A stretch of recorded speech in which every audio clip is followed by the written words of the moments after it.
성경 말씀 골로새서 3장 20절에서 21절, 올해도 2절입니다. 짧은 두 말씀이므로 우리 합독하도록 하겠습니다. 시작. 자녀들아, 모든 일에 부모에게 순종하라. 이는 주 안에서 기쁘게 하는 것이니라.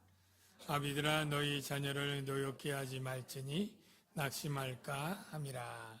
아멘. 우리 좌우에 계신 분에게 사랑합니다 인사하겠습니다. 사랑합니다. 네, 사랑합니다. 사랑합니다. 오늘은 지난번에 새롭게 된 사람들이 살아가는 가정이 어떻게 새로워야 되는가 해서 가장 대표적인 부부, 즉 남편과 아내에게 주신 말씀 이어서 또 그 다음에 중요한 관계라고 할 수 있는 부모와 자녀들이 어떻게 살아가야 되는가 하는 말입니다. 여러분 모두에게도 직접적으로 상관 있는 귀한 말씀일 텐데요.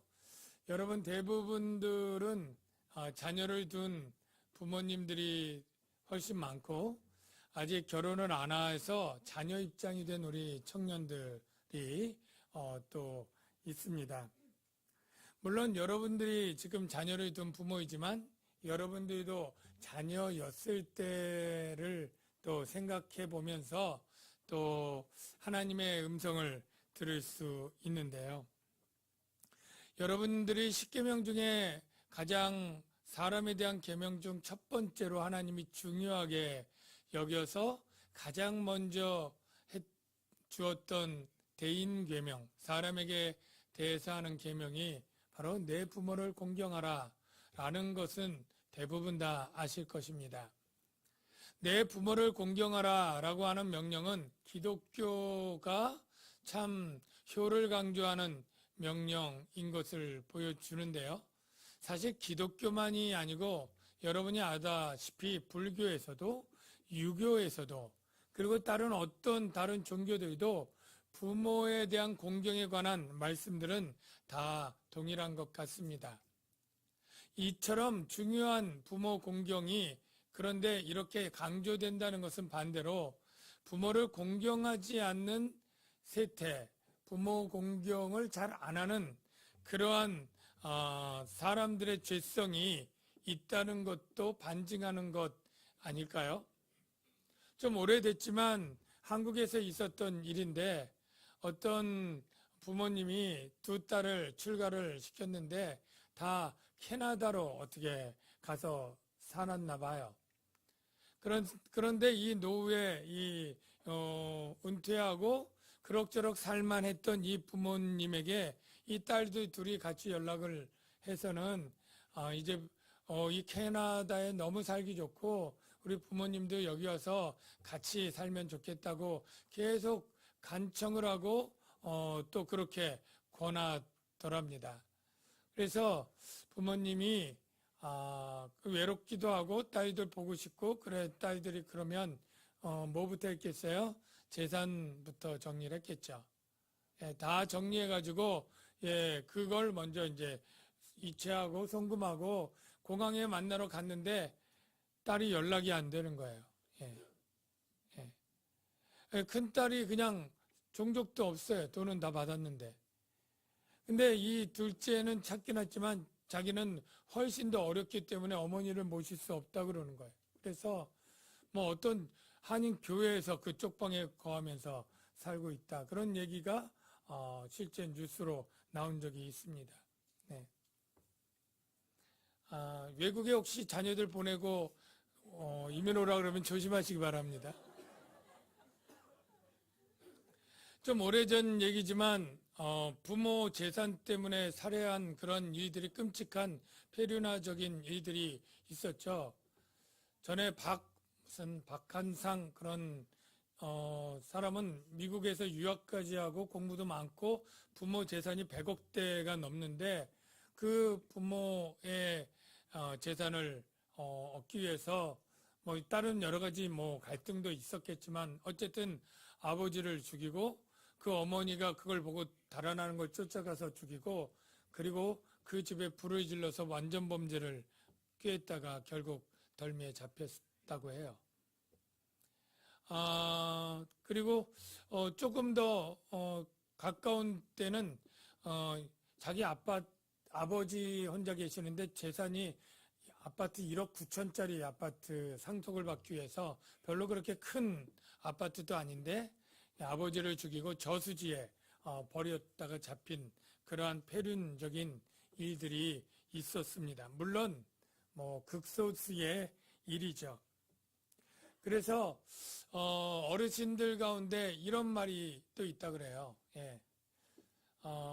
다 주면 굶어 죽고 밥만 주면 쪼들려 죽고 안 주면 맞아 죽는다. 뭐 그런 얘기가 있다 그래. 네.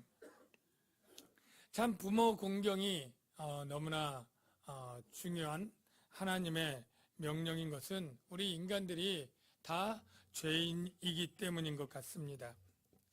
근데 오늘 본문은 부모 공경이 아니라 엄밀하게 말하면 자녀들아 모든 일에 부모에게 순종하라 라고 시작을 합니다. 그러면 공경하라와 순종하라가 무슨 차이가 있는지부터 알아야 되겠죠. 예. 십계명에는 공경하라 되어 있고 이 본문에서 순종하라. 저는 이것이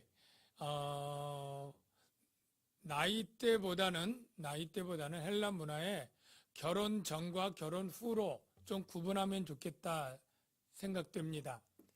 부모 공경은 나이가 젊건 나이가 많건 계속 해야 되는 전 세대에 주신 명령인 것 맞습니다. 그런데 미혼 전에 젊은 아이들이나 청년까지는 부모 공경 이코르 부모 순종이에요. 예. 부모를 머리로 두고 순종해야 될 자녀가 순종하지 않으면서 공경할 수 있는 길은 없어요. 예. 가장 우선된 게 순종하고 그 다음에 공경이에요. 근데 나이가 들어서 결혼을 하고 가정이 되고 이제 부모님이 연로하게 되면 사실 부모님이 자녀들보다 기억력이나 사회 문화나 여러 가지 지혜 면에서 더 노쇠하게 되고 약하게 되죠. 그래서 그때는 부모에게 순종하는 일보다는 부모의 명령을 해야 하고 공경해 드리는 그것이 필요하게 되는 거죠. 부모 공경은 자기 미래에 대한 공경이다. 이런 말이 있어요. 부모를 지금 공경하는 게 내가 미래에 내가 공경받는 것을 지금 하고 있는 거죠. 주일학교 다니는 애를 둔 어느 집사님인데 주일학교가 유치원 정도 됐는지 요절을 외우는 거예요. 그런데 우리가 잘 아는 십계명의 5계명 내 부모를 공격하라. 내 부모를 공격하라. 그렇게 외우는 거예요. 그러니까 이 집사님이 불러가지고 야 공격하라가 아니고 공경하라 가르쳐 주니까 공경하라고 공격하라고 뭐가 다르냐고 그래서 이제 설명을 해주는 거죠. 공경하는 것은 부모님의 말을 잘 듣고 부모님을 잘 보살펴드리고 부모님 기쁘게 그렇게 하는 거고 공격하는 것은 부모님 말 안 듣고 오히려 반항하고 대들고 환하게 쏘아붙이고 그런 거지. 그랬더니 아빠가 할머니한테 하는 것처럼 그렇게 이해를 했다 그래요. 우리는 그 자녀가 부모를 닮는 그러한 부모를 미워하고 싫어해도 닮는 그러한 성질이 있어요. 시어머니를 욕하면서 살았던 며느리가 나중에 보니까 그 시어머니를 닮아 있더라 그런 얘기들이 있지 않습니까? 그래서 내가 장래 자녀에게 공경받고 싶으면 내가 지금 내 부모를 공경하는 것이 참 중요한 것이죠. 이 순종하라고 하는 것은 지금 이것은 결혼 전에 우리 청년들 아이들에게 주신 말씀이에요. 예.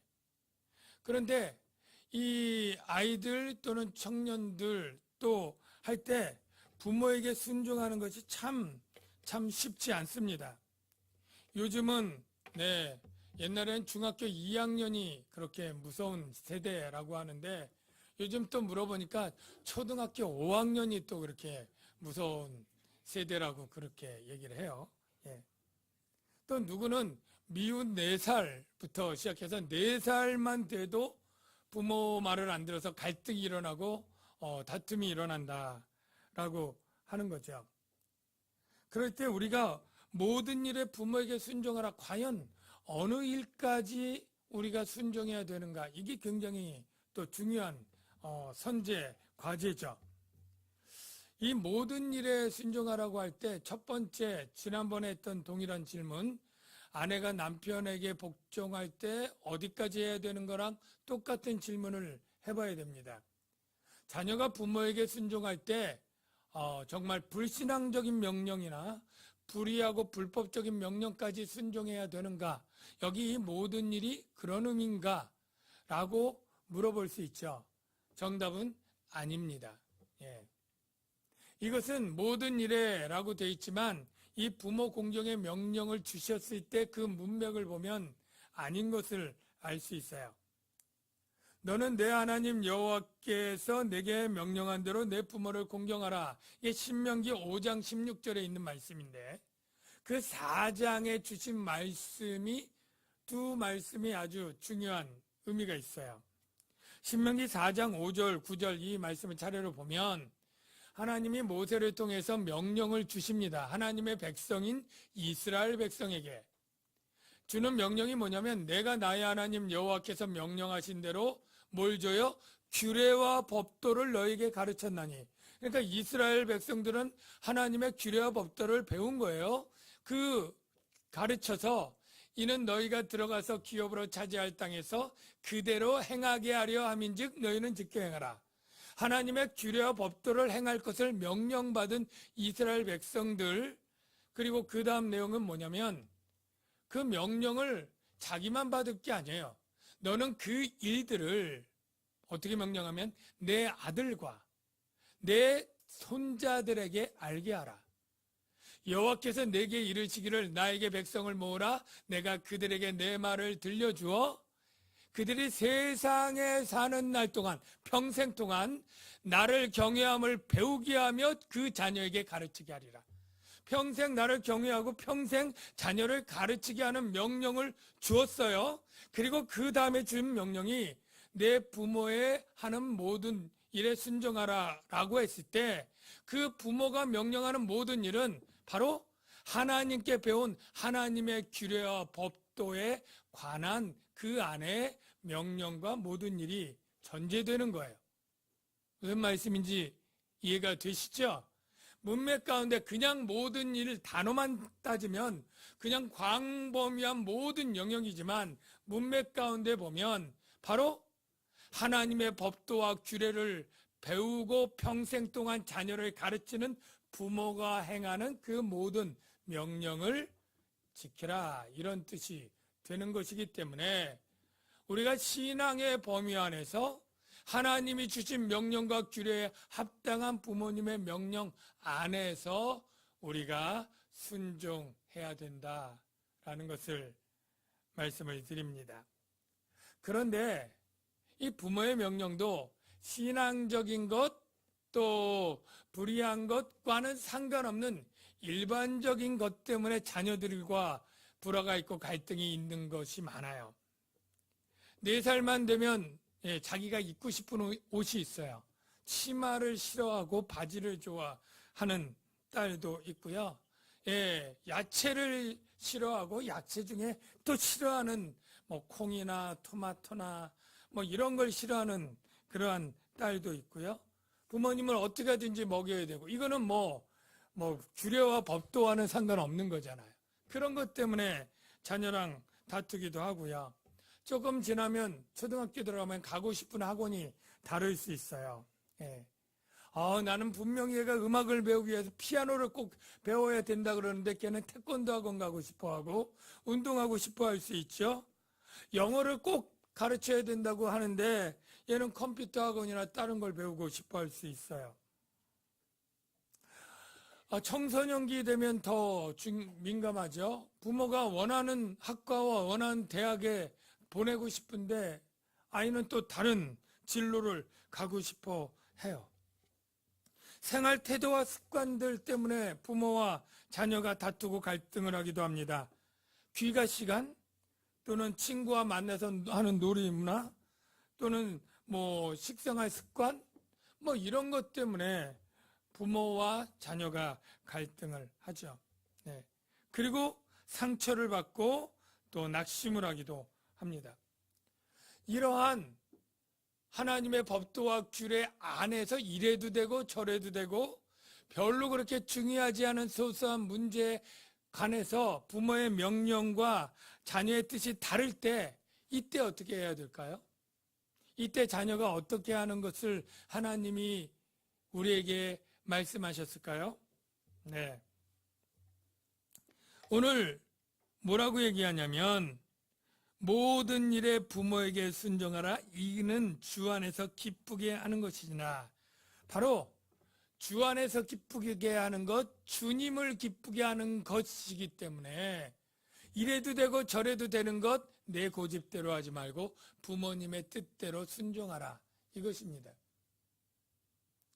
왜 그러냐 하면 내 뜻하고 부모님 뜻하고 대부분 우리 어린아이들일수록 더 그런데 부모님의 뜻이 훨씬 더 옳아요. 왜냐하면 부모님은 그 나이대를 경험하고 지내보고 많은 정보와 경험 가운데 이 30년 이상 더 살아온 그 삶의 지혜로 대부분 아이에게 가르치는 것이 더 옳기 때문에 자녀는 성경에 보면 자녀에게는 미련한 것이 얽혔으니 징계하는 채찍이 이를 멀리 쫓아내리라. 우리가 어렸을 때는 이것이 옳은 것 같고 이것이 좋은 것 같지만 잘못 판단할 일이 많습니다. 그래서 이 오래 살아온 이 부모의 지혜와 경험으로 부모에게 기뻐하는 일을 순종하는 것이 대부분 자녀에게 유익하고 복이 되는 것이기 때문이에요. 특별히 부모에게는 자녀를 유익하도록 선을 베푸는 마음을 하나님이 두셨습니다.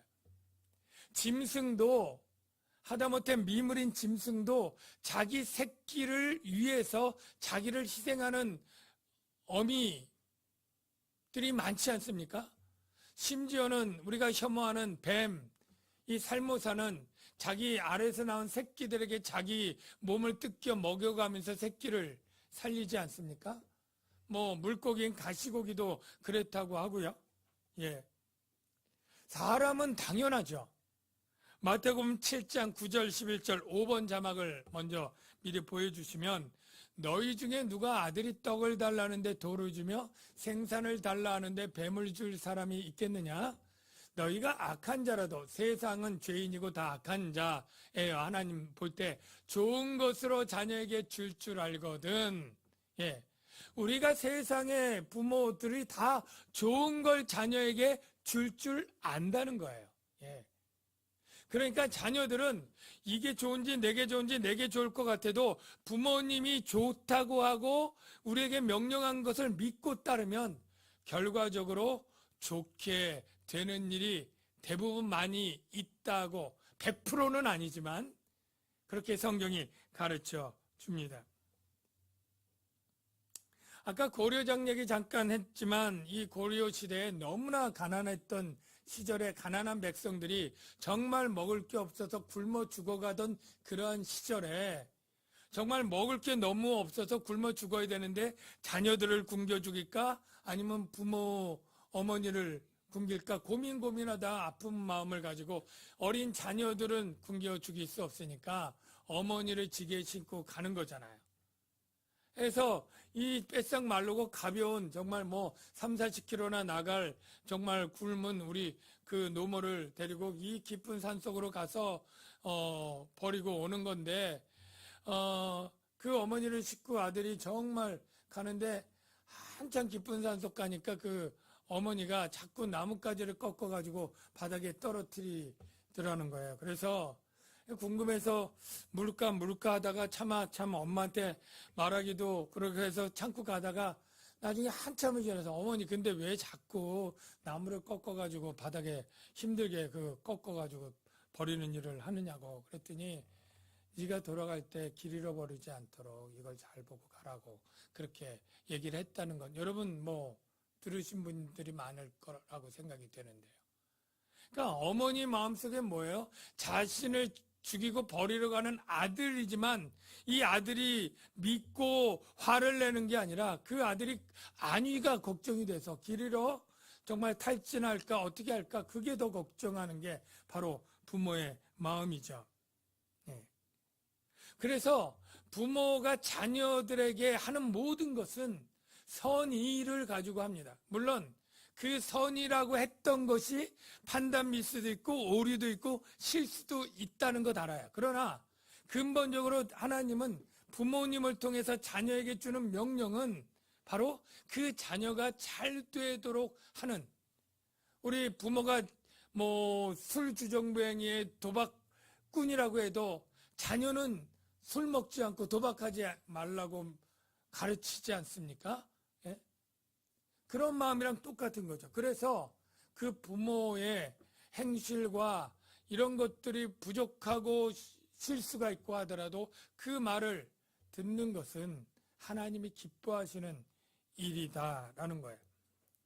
두 번째 이유는 왜 그런 일에도 부모님의 말을 들어야 되느냐면 부모님이 우리에게 생명을 주신 고마운 분이기 때문이에요. 여러분들이 하나님을 기쁘시게 하고 하나님을 영화롭게 하는 삶을 살아야 됩니다라고 할 때 이 일을 가질 그리스도인들은 없을 거예요. 왜냐하면 그분은 나를 창조했고 내 죄를 위해서 죽었다 살아나신 그러한 놀라운 은혜를 베푼 분이기 때문에 우리가 그분을 기쁘시게 하는 삶을 살자 여기에 불만을 가질 분이 없지 않습니까? 고린도후서 5장 15절 사도 바울이 이렇게 고백을 하죠. 그가 모든 사람을 대신하여 죽으심은 살아있는 자들로 하여금 다시는 그들 자신을 위하여 살지 않고 오직 그들을 대신하여 죽었다가 다시 살아나신 이를 위하여 살게 하려 하심이라. 한마디로 말하면 나를 위해서 죽으신 주님을 위해서 살자. 이거 다 부정할 사람이 어디 있어요? 로마서 14장 8절 그래서 우리가 살아도 주를 위하여 살고 죽어도 주를 위하여 죽나니 마땅하지 이렇게 동의해요. 로마서 12장 2절에 그래서 이 세대를 본받지 말고 하나님의 선하시고 기뻐하시고 온전하신 뜻이 무엇인지 분별하도록 해서 기뻐하시는 뜻대로 살자. 이거 다 동의합니다. 그런데 생명을 주신 하나님이기 때문에 기뻐하신 뜻대로 행하지 않은데 왜 생명을 주신 부모님의 기뻐하시는 뜻대로 하면 안 되나요? 왜 그때는 꼭 내 고집대로 내가 기뻐하는 뜻대로 해야 된다고 생각을 하나요? 네. 우리가 하나님의 법도 아래서 이래도 되고 저래도 되는 것들이 많이 있을 거예요.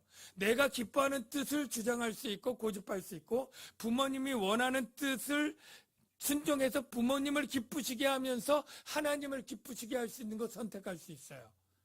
그런데 왜 부모님을 기쁘시게 하는 뜻을 하느냐고 부모님이 내게 생명을 주시고 고마운 분이시잖아요. 그러니까 부모님 좀 기쁘게 해드리는 것이 왜 안 될 일이고 못할 일이겠습니까?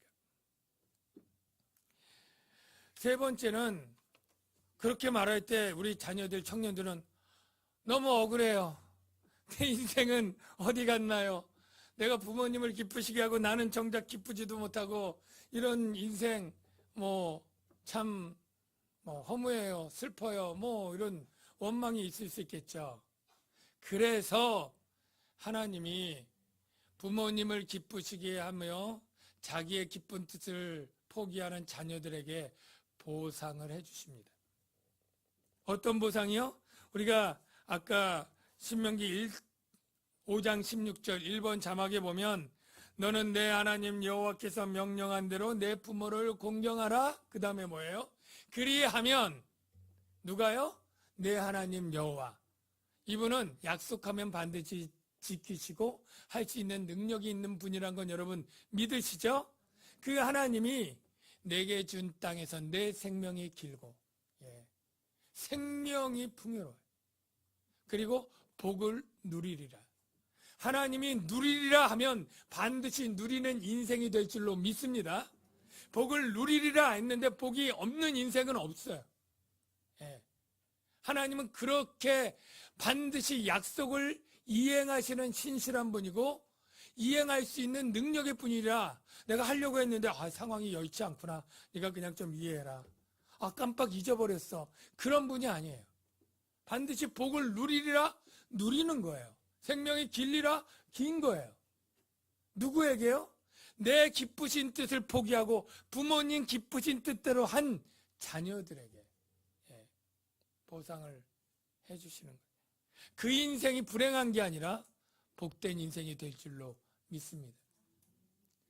우리 남양주광역교회 모든 우리 주일학교 우리 청년들 하나님의 대리자인 우리 부모님이 나를 위해서 했던 많은 선한 명령, 선하기 때문에 순종하고 혹 이래도 되고 저래도 되지만 바로 부모님 나를 낳아주시고 생명을 주셨으니 기쁘시게 아이들에게 위해 순종하고 또 그것들이 억울하고 힘들지만 하나님이 대신 나에게 복을 준다는 걸 믿음으로 순종하는 우리 자녀들 또 되시길 주의 이름으로 축원합니다. 이제 아비들에게 준 명령인데요. 이 아비들은 남편이 아내의 머리 된 것처럼 아비는 자녀들의 결정권을 가지고 있습니다. 언제까지요? 자녀가 결혼해서 독립적 가장을 이루고 독립된 머리가 되기까지, 부모를 떠나기 전까지 그 부모 아래에 있는 미혼 자녀들은 부모의 결정권 아래 있고 특히 부모 중에 아버지의 결정권 아래 있습니다. 그럴 때 아버지는 자녀에게 명령할 때 어떻게 생각을 해야 되느냐면 나는 명령권을 가지고 있을 뿐 아니라 자녀를 잘 되게 하고 바르게 해야 되는 책임을 가지고 있다. 이 책임을 같이 잊지 말아야 됩니다. 만약 책임을 다하지 않고 명령만 한다면 어떤 현상이 일어날까요? 자녀가 분노하게 됩니다. 그래서 오늘 말씀해 보면 아비들아 너희 자녀를 노엽게 하지 말라. 이 노엽게 하지 말라 헬라어는 분노케 하지 말라는 거예요. 분노케. 그리고 자극하지 말라는 건데요. 왜 그렇게 하지 말라고 하느냐면 그러면 낙심해서 상심해서 마음의 깊은 상처를 받아서 정말로 오히려 의욕을 잃고 그 하나님이 계획한 뜻대로 스스로 포기하고 좌절하고 도달하지 못하게 되는 일이 많다는 거죠. 축복합니다. 여러분들이 자녀를 노엽게 하지 않고 잘 양육하는 부모님들 다 되시길 바랍니다. 그런데 그러면 어떻게 해야 노엽게 하지 않는 거냐? 그냥 애들이 원하는 걸 다 들어주어서 화내지 않도록 해야 되는 거냐? 아닙니다. 노엽게 하지 않는 방법이 똑같이 사도 바울이 같은 시기에 에베소서에 쓴 그러한 부모에게 준 글에 나타나 있는데요. 에베소서 6장 4절을 봅시다. 또 아비들아 너희 자녀를 노엽게 하지 말고, 그리고 방법이 여긴 제시되어 있죠. 뭐라고요? 오직 주의 교훈과 훈계로 양육하라. 오직이란 말은 다른 여러 가지 방법들이 중요한 게 아니라 제일 중요한 거 딱 하나라면 주의 교훈과 훈계로 양육하는 거예요. 그러면 주의 교훈과 훈계로 양육하는 것은 무엇이냐? 라는 질문이 나오겠죠? 두 가지로 정리할 수 있는데, 첫째, 주의 교훈과 훈계가 어떤 내용이냐? 어떤 내용? 두 번째, 주의 교훈과 훈계가 어떠한 태도와 방법을 말하는 거냐? 내용은 여러분들이 어렵게 생각할 것이 아니라 바로 하나님을 사랑하고 이웃을 사랑하는 예수님의 계명이죠. 하나님을 알고 하나님의 말씀을 지키고 특별히 예수 그리스도의 복음의 진리를 알고 그 구원의 기쁨과 확신 가운데 살아가도록 하는 자녀가 되도록 여러분들이 가르칠 책임이 있어요. 만일 이 책임을 못하면 다른 책임을 암만 잘했다고 소용이 없습니다. 정말로 좀 직설적인 얘기지만 자녀를 낳아서 결국 이 자녀를 지옥불에 보내게 된 책임이 부모에게 있다는 거예요. 예. 그러니 아무리 인류대학교 나오고 아무리 멋지고 키 큰 자녀로 만들고 그리고 좋은 사업과 부유한 삶을 살도록 자녀를 서포트하고 밀어주고 기도해서 그렇게 만들었다 할지라도 그 자녀의 궁극적 결말이 구원받지 못하고 지옥 간다면 이 부모로서는 가장 중요한 걸 못한 거 아니에요. 가장 중요한 책임을 못한 거죠. 그래서 여러분들이 부모로서 자녀들에게 가장 중요한 주의 교양과 훈계가 어려서부터 하나님 말씀을 듣고 하나님을 경외하고 구원의 확신 가운데 구원의 복을 누리며 살아가는 자녀로 만드는 것이 제일 첫 번째고 제일 중요합니다. 하나님이 이스라엘 백성에게 부모에게 준 명령 신명기 6장 6, 7절 아주 유명한 말씀이죠. 세마 명령이라고 이스라엘아 들으라 시작하는 말인데요. 오늘날 내가 내게 명하는 이 말씀을 너는 마음에 생기고 이거 그리스도인들에게 준 말이에요. 이스라엘 구원받은 백성들에게 준 말인데 그 말 중에 뭐예요? 너는 이 말씀을 마음에 새길 뿐 아니라 내 자녀에게 부지런히 가르치며 얼마나 부지런히 가르쳐요? 그 다음 집에 앉았을 때든지 길을 갈 때든지 누워 있을 때든지 일어날 때든지 이 말씀을 강론할 것입니다. 여러분 우리 이제 성도들 가운데 이제 자녀들 신앙 때문에 오랫동안 기도하고 눈물을 흘리며 하는 분들이 굉장히 많습니다. 한국교회에. 그런데 대부분은 왜냐하면 그 아이들이 어렸을 때는 교회 다 잘 다닌 거예요. 주일학교 때 잘 다니고 중고등학교 때까지 잘 다니고 또 가장 저거 하면 청년 때까지 잘 다닌 거예요. 그러니까 안심하고 믿은 거예요.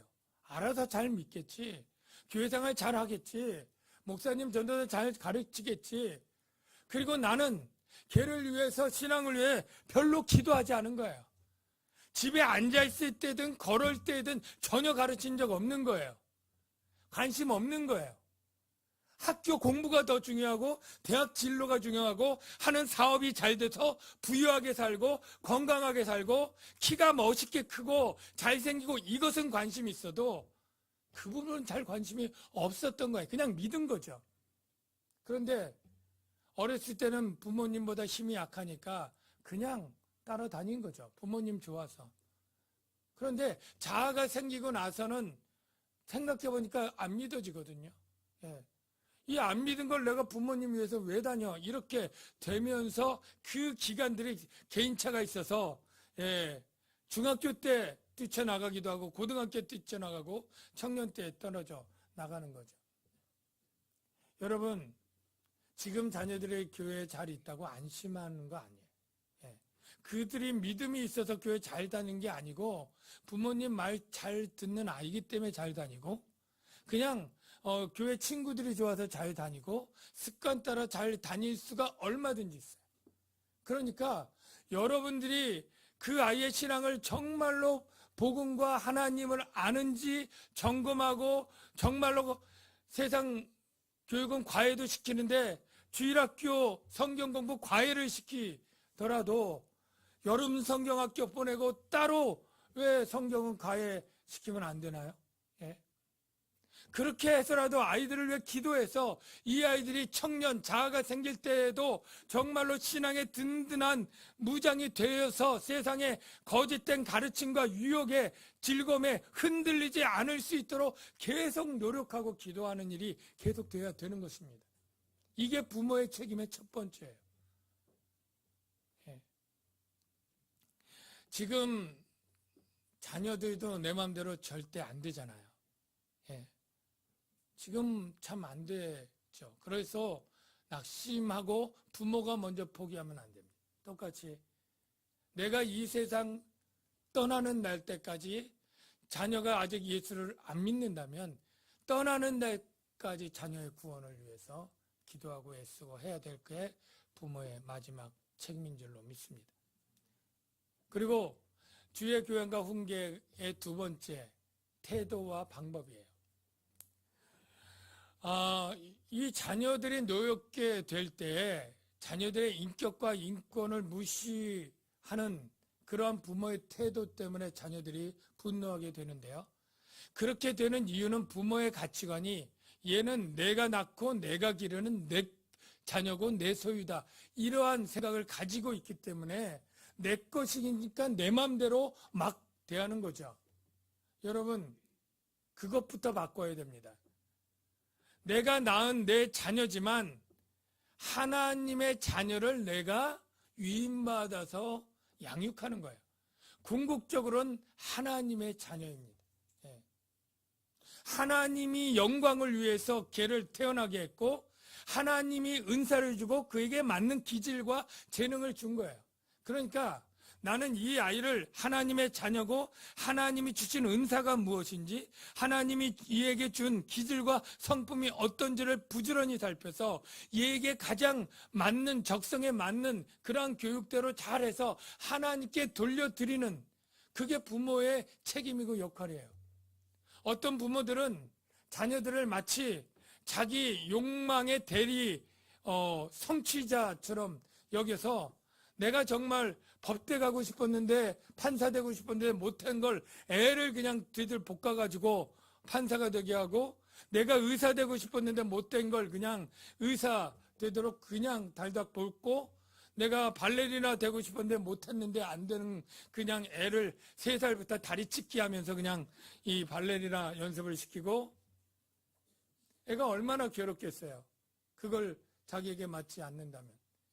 정말 말씀은 있으니까 순종하지만 너무나 괴롭겠죠. 축복합니다. 참된 신자는 효자여야 되고 참된 신자는 좋은 부모여야 합니다. 하나님의 말씀은 우리의 구원에만 적용되거나 교회 안에서만 필요한 것이 아닙니다. 더 우리의 삶에서, 우리의 가정에서, 부모와 자녀 간에, 부부 간에 여러분들이 이 말씀을 통해서 정말로 구원의 은혜가 여러분의 가정의 삶까지 풍성하게 되기를 주의 이름으로 축원합니다. 우리 말씀을 생각하면서 우리 기도하기 전에 우리 찬양을 같이 하는데요. 사랑합니다 나의 예수님. 하나님이 우리를 사랑하셨고 그 사랑으로 우리가 주님을 사랑하고 우리가 또 사랑해야 될 세상들을 사랑하고 그렇게 살아가는 자들이 되어야 되겠습니다.